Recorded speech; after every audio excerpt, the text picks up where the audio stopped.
Bismillahirrahmanirrahim. Assalamualaikum warahmatullahi wabarakatuh. Bismillah. Wassalatu wassalamu ala rasulillah wa ala alihi wa ashabihi wa man walah. Amma ba'd. Kita lanjutkan kembali mempelajari kitab Al-Qawaidul Arba', 4 kaidah agama, karya Syekhul Islam dan pembaharu dakwah tauhid Muhammad bin Abdul Wahhab bin Sulaiman At-Tamimi rahimahullahu ta'ala,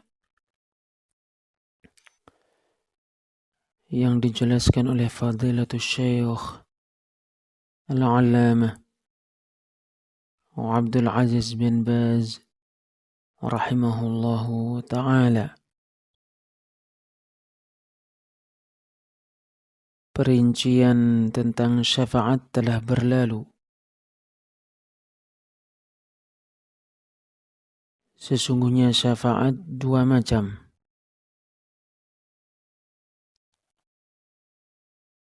Pertama, syafaat yang diridhai.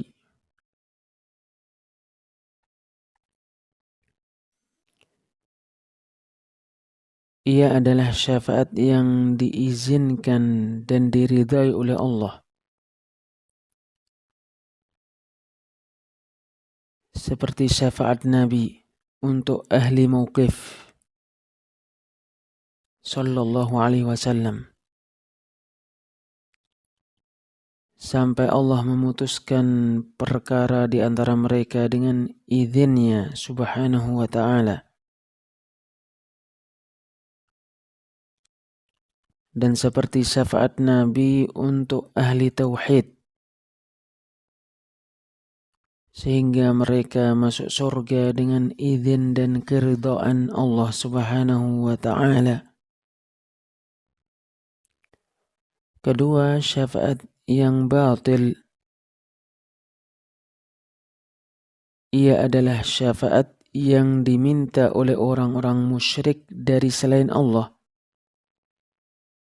seperti dari para nabi atau orang-orang soleh atau malaikat-malaikat atau jin atau pohon-pohon,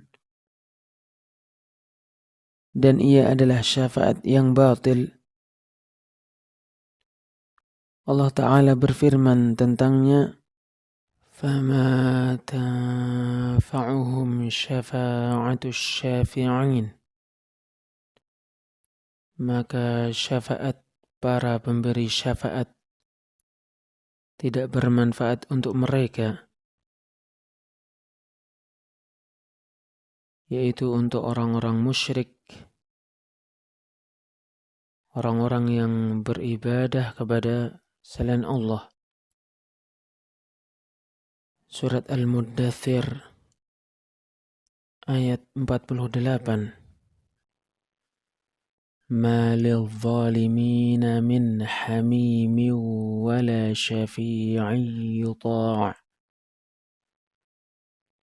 Orang-orang yang zalim tidak memiliki seorang teman pun dan tidak memiliki seorang pemberi syafaat pun yang ditaati. Surat Al-Ghafir ayat 18. Ini adalah syafaat yang batil, sebab mereka meminta syafaat dari selain Allah. Dan untuk mendapatkan syafaat itu, mereka melakukan kesyirikan. Sehingga karenanya syafaat itu adalah syafaat yang batil. Kemudian Syekhul Islam Muhammad bin Abdul Wahhab rahimahullahu ta'ala menyebutkan pada kaidah yang ketiga bahwa Nabi Shallallahu Alaihi Wasallam diutus kepada umat-umat yang kesyirikan mereka beragam.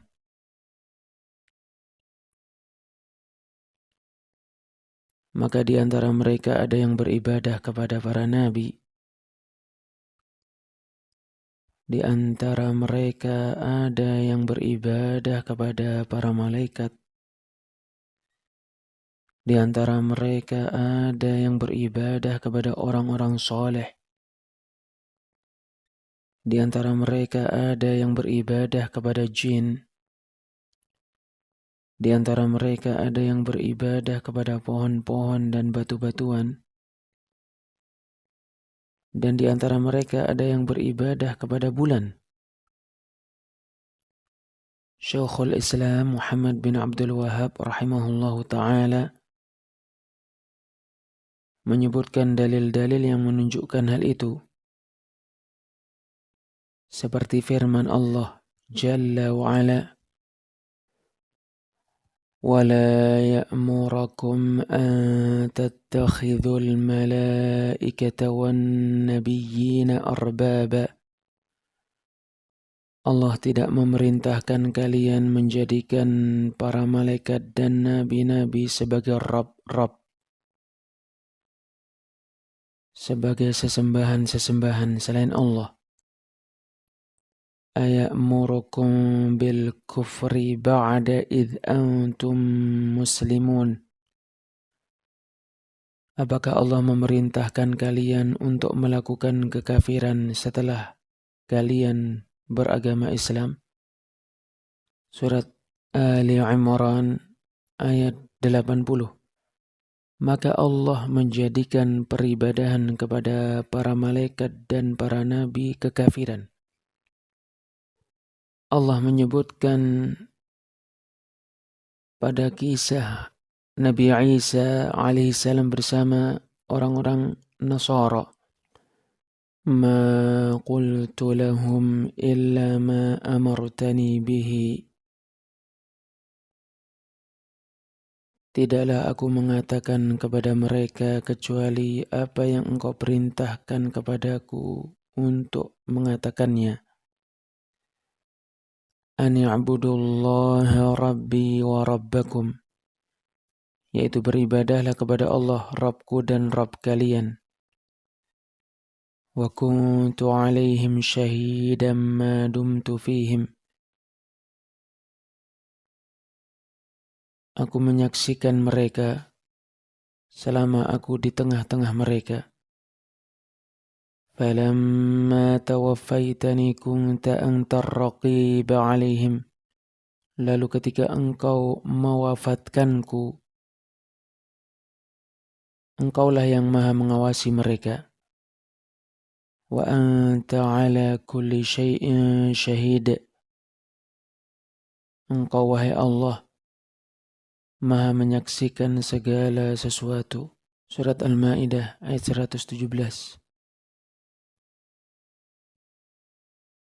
Syekhul Islam Muhammad bin Abdul Wahhab rahimahullahu ta'ala menyebutkan dalil terkait peribadahan kepada pohon-pohon dan batu-batuan serta orang-orang soleh. Afara'aitumul Lata wal Uzza. Lalu apakah kalian tidak melihat Al-Lata dan Al-Uzza? Wa manat ats-tsalitsata al-ukhra. Dan apakah kalian tidak melihat mana yang ketiga yang lainnya? Surat An-Najm ayat 19 sampai 20. Al-Lat adalah laki-laki soleh. Mana adalah batu. Dan Al-Uzza adalah pohon. Maka Rasul Shallallahu Alaihi Wasallam memerangi mereka dan para sahabat memerangi mereka. Rasul Shallallahu Alaihi Wasallam dan para sahabat radhiyallahu anhum tidak membedakan mereka, sebab kesyirikan satu, walaupun yang diibadahi beragam. Seperti beribadah kepada matahari atau bulan atau malaikat-malaikat atau orang-orang soleh atau bintang-bintang atau selain mereka. Maka semua yang beribadah kepada selain Allah, walaupun yang diibadahi berbeda-beda, mereka semua orang-orang yang melakukan kesyirikan. Allah Ta'ala berfirman, وَمَا أُمِرُوا إِلَّا لِيَعْبُدُوا اللَّهَ مُخْلِصِينَ لَهُ الدِّينَ. Dan tidaklah mereka diperintahkan kecuali agar beribadah kepada Allah dengan mengikhlaskan agama hanya untuknya. Surat Al-Bayyinah ayat 5. Allah Ta'ala berfirman, وَقَضَى رَبُّكَ أَلَّا تَعْبُدُوا إِلَّا إِيَّهُ. Dan Rabbmu memutuskan agar kalian hanya beribadah kepada Allah. Surat Al-Isra ayat 23. Allah Ta'ala berfirman, fa'budillaha mukhlishan lahuddin. Maka beribadahlah kepada Allah dengan mengikhlaskan agama hanya untuknya. Surat Az-Zumar ayat 2. Dan Allah Subhanahu wa Ta'ala berfirman, fa'ilahukum ilahu wahid. Maka ilah kalian adalah ilah yang maha satu. Surat Al-Hajj ayat 34.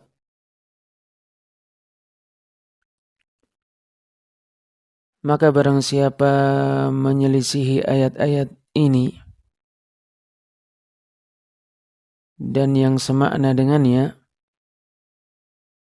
maka sungguh dia telah melakukan kesyirikan.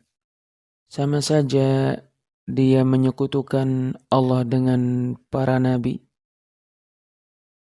atau dengan orang-orang soleh, atau dengan para malaikat, atau dengan jin, atau dengan bintang-bintang, atau dengan matahari, atau dengan bulan, atau dengan selain itu.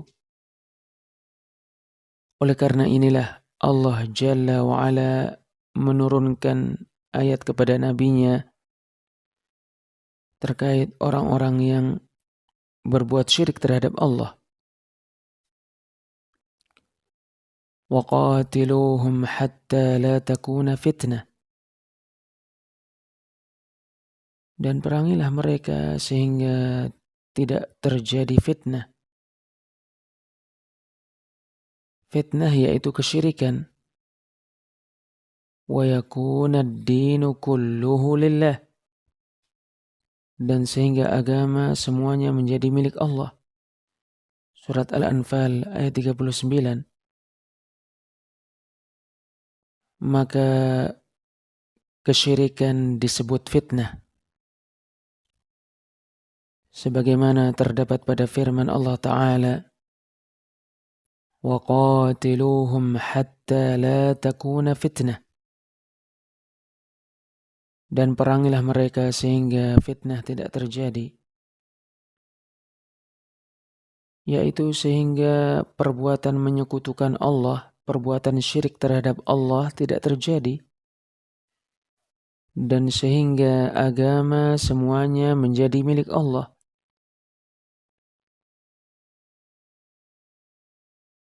Perbedaan pendapat disebut fitnah. Kemaksiatan disebut fitnah. Tetapi yang dikehendaki fitnah pada ayat ini adalah fitnah karena perbuatan syirik terhadap Allah. Sebagaimana Allah Jalla wa Ala berfirman, Yas'alunaka 'anil syahril harami qitalin fih. Mereka bertanya kepadamu tentang bulan yang diharamkan, yaitu tentang peperangan padanya. Qul qitalun fihi kabir. Katakan, peperangan di bulan yang diharamkan adalah dosa besar. وَصَدٌّ عَنْ سَبِيلِ اللَّهِ وَكُفْرٌ بِهِ وَالْمَسْجِدِ الْحَرَامِ وَإِخْرَاجُ أَهْلِهِ مِنْهُ أَكْبَرُ عِنْدَ اللَّهِ. Menghalangi dari menempuh jalan Allah, kafir kepada Allah, menghalangi dari sampai ke Al-Masjidil Haram, dan mengeluarkan penduduk Al-Masjidil Haram darinya, dosanya lebih besar lagi di sisi Allah. Wal fitnatu akbaru minal qatl. Dan fitnah lebih besar daripada pembunuhan. Surat Al-Baqarah ayat 217. Fitnah pada ayat di atas yaitu kesyirikan. Wal fitnatu akbaru minal qatl. Fitnah lebih besar daripada pembunuhan, yaitu syirik lebih besar daripada pembunuhan.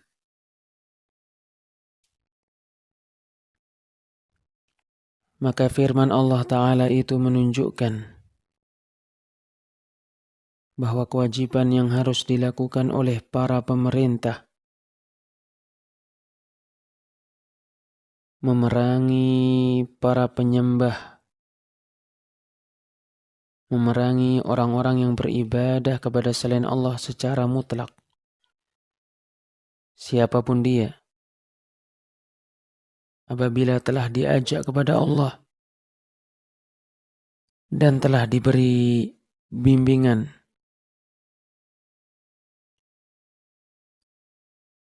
lalu jika mereka tidak menerima dakwah dan bimbingan itu,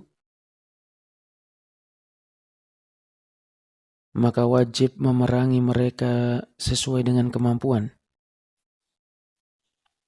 Allah Ta'ala berfirman, Fattaqullaha mastata'tum. Maka bertakwalah kepada Allah sesuai dengan kemampuan kalian. Surat At-Taghabun ayat 16. وَقَاتِلُوهُمْ حَتَّى لَا تَكُونَ فِتْنَةٌ وَيَكُونَ الدِّينُ كُلُّهُ لِلَّهِ. Dan perangilah mereka sehingga tidak ada kesyirikan dan sehingga agama semuanya menjadi milik Allah. Surat Al-Anfal ayat 39. Allah Jalla wa Ala berfirman, Infiru khifafan wa thiqalan. Berangkatlah berjihad dalam keadaan lapang maupun dalam keadaan berat. Wajahidu bi amwalikum wa anfusikum fi sabilillah. Dan berjihadlah dengan harta-harta kalian dan jiwa-jiwa kalian di jalan Allah.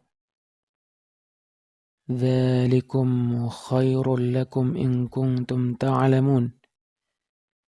Itu lebih baik bagi kalian jika kalian mengetahui. Surat At-Taubah ayat 41. Dan Allah Jalla wa Ala berfirman,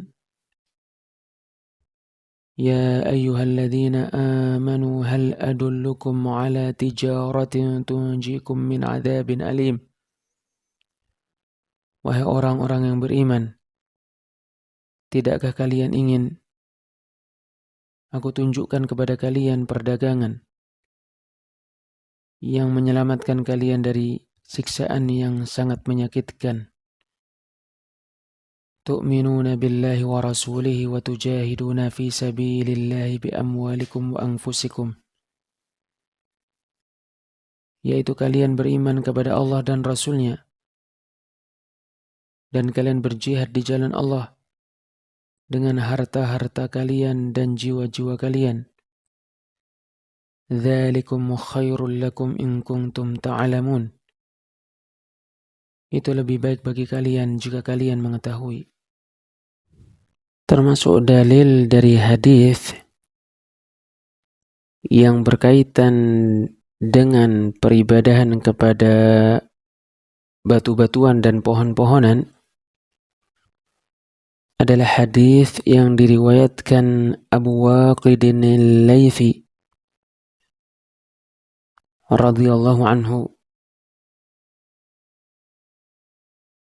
ketika mereka keluar ke Hunain.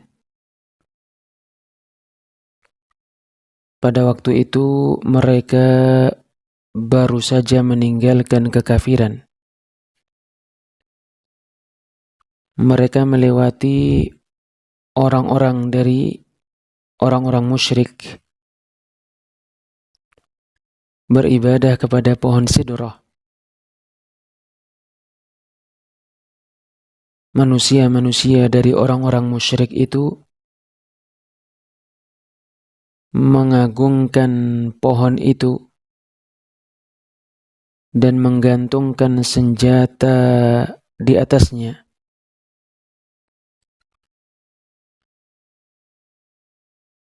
Dalam keadaan mereka berkata, sesungguhnya apabila senjata digantungkan pada pohon itu,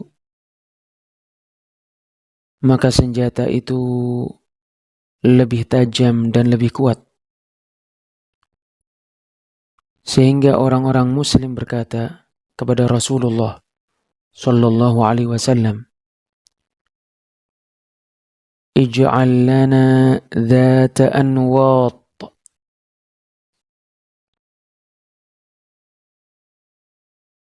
Buatlah untuk kami pohon untuk menggantungkan senjata.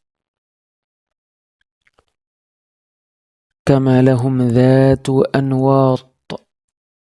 Sebagaimana mereka memiliki pohon untuk menggantungkan senjata. Lalu Nabi sallallahu alaihi wasallam menjawab, Allahu Akbar, Allah Maha Besar. Innaha sunan, sesungguhnya ia adalah jalan-jalan. Qultum walladhi nafsi biyadih, kama qala banu Israel li Musa. Kalian mengatakan demi yang jiwaku berada di tangannya, sebagaimana dikatakan oleh Bani Israel kepada Musa, ij'al lana ilahan kama lahum alihah. Buatlah untuk kami ilah-ilah sebagaimana mereka memiliki ilah-ilah. Surat Al-A'raf ayat 138. Hadis ini diriwayatkan oleh Imam At-Tirmidzi dan dia mensahihkannya.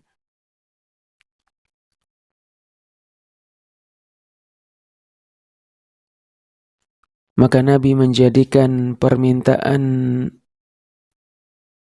dibuatkan pohon untuk diibadahi seperti perkataan Bani Israel, ij'al lana ilahan kama lahum alihah. Buatkanlah untuk kami ilah-ilah sebagaimana mereka memiliki ilah-ilah. Sehingga apabila dia berkata, kita menginginkan pohon yang akan kita ibadahi, atau bebatuan yang akan kita ibadahi, atau kuburan yang akan kita ibadahi, yang mana kita menggantungkan senjata di atasnya, kita berdoa kepadanya, kita meminta pertolongan kepadanya, dan kita bernadzar untuknya, maka perbuatan ini seperti perkataan Bani Israel, ij'al lana ilahan kama lahum alihah. Buatkanlah untuk kami ilah-ilah sebagaimana mereka memiliki ilah-ilah. Ini adalah kaidah yang sangat agung, disertai dengan dua kaidah yang sebelumnya. Kemudian Syekhul Islam Muhammad bin Abdul Wahhab rahimahullahu ta'ala menjelaskan pada kaidah yang keempat, sesungguhnya kesyirikan orang-orang dahulu lebih ringan daripada kesyirikan orang-orang belakangan. Sebab kesyirikan orang-orang belakangan lebih besar dan lebih buruk. Sebab orang-orang terdahulu kesyirikan mereka terjadi ketika lapang, dan mereka mengikhlaskan ibadah ketika sulit. Adapun orang-orang musyrik belakangan ini di kebanyakan negeri-negeri, maka kesyirikan mereka senantiasa terjadi ketika lapang dan sulit. Seperti orang-orang yang beribadah kepada Al-Badawi, orang-orang yang beribadah kepada Al-Husain, orang-orang yang beribadah kepada Al-Syaykh Abdul Qadir Al-Jailani, dan selain mereka. Oleh karena itu, kewajiban yang harus dilakukan adalah berhati-hati dari kesyirikan yang dilakukan oleh orang-orang musyrik ketika sulit dan ketika lapang. Baik kesyirikan yang kecil maupun kesyirikan yang besar. Termasuk dalil yang menunjukkan bahwa kesyirikan orang-orang musyrik dahulu terjadi ketika lapang bukan ketika sulit adalah firman Allah Ta'ala, فَإِذَا رَكِبُوا فِي الْفُلْكِ, lalu tatkala mereka menaiki perahu, da'awullaha mukhlishina lahuddin, mereka berdoa kepada Allah dengan mengikhlaskan agama hanya untuknya. Surat Al-Ankabut ayat 65. Yaitu sesungguhnya tatkala mereka berlayar di lautan dengan perahu-perahu dan mereka khawatir tenggelam di lautan, atau khawatir kapal-kapal mereka tenggelam di lautan, mereka berdoa kepada Allah dengan mengikhlaskan ibadah hanya untuknya. Lalu ketika Allah menyelamatkan mereka ke daratan dan mereka selamat, mereka kembali melakukan kesyirikan. Allah Jalla wa'ala berfirman di ayat yang lainnya, وَإِذَا مَسَّكُمُ الضُّرُّ فِي الْبَحْرِ, dan ketika mara bahaya menimpa kalian di lautan, ضَلَّ مَنْ تَدْعُونَ إِلَّا إِيَّهِ, kalian hanya berdoa kepada Allah, yaitu maksudnya orang-orang musyrik terdahulu. فَلَمَّا نَجَّاكُمْ إِلَى الْبَرِّ أَعْرَضْتُمْ, lalu tatkala Allah menyelamatkan kalian ke daratan, kalian berpaling dari hanya beribadah kepada Allah. Surat Al-Isra ayat 67. Demikian juga Allah Subhanahu wa taala berfirman di ayat yang lain, "Wa idza ghasyiyahum maujun kadh-dhulali da'awallaha mukhlishina lahuddin." Dan ketika mereka diliputi oleh gelombang lautan bagaikan naungan, mereka berdoa kepada Allah dengan mengikhlaskan agama hanya untuknya. Surat Luqman ayat 32. Demikianlah keadaan orang-orang musyrik dahulu ketika mengalami kesulitan-kesulitan. Mereka mengikhlaskan ibadah hanya untuk Allah. Dan mereka mengetahui bahwasannya Allah lah yang menyelamatkan mereka dari kesulitan-kesulitan itu. Dan bahwasanya tidak ada ilah selain Allah. Dan bahwasanya tidak ada ilah yang berhak diibadahi selain Allah.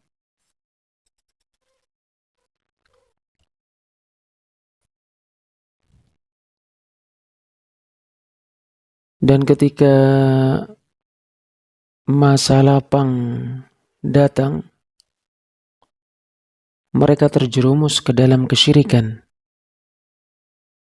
bersama dengan ilah-ilah mereka dan berhala-berhala mereka.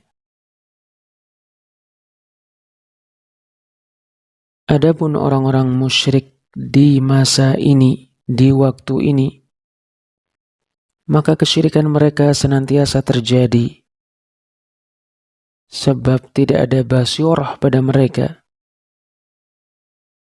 sehingga mereka beribadah kepada selain Allah ketika lapang dan sulit.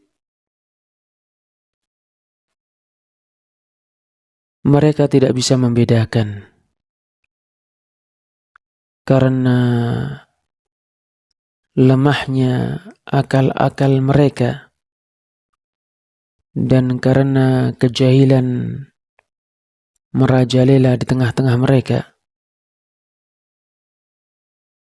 Kita memohon kepada Allah Ta'ala keselamatan dari kesyirikan. Mudah-mudahan Allah memberikan taufik kepada semuanya. Wa sallallahu wa sallama ala nabiyyina Muhammadin wa ala alihi wa sahbihi. Alhamdulillah, kita selesai mempelajari kitab Al-Qawaidul Arba' karya Syekhul Islam Muhammad bin Abdul Wahhab rahimahullahu ta'ala, yang dijelaskan oleh Syekh Al-Alamah Abdul Aziz bin Baz rahimahullahu ta'ala. Wallahu a'lam bis-shawab. Wassalamualaikum warahmatullahi wabarakatuh.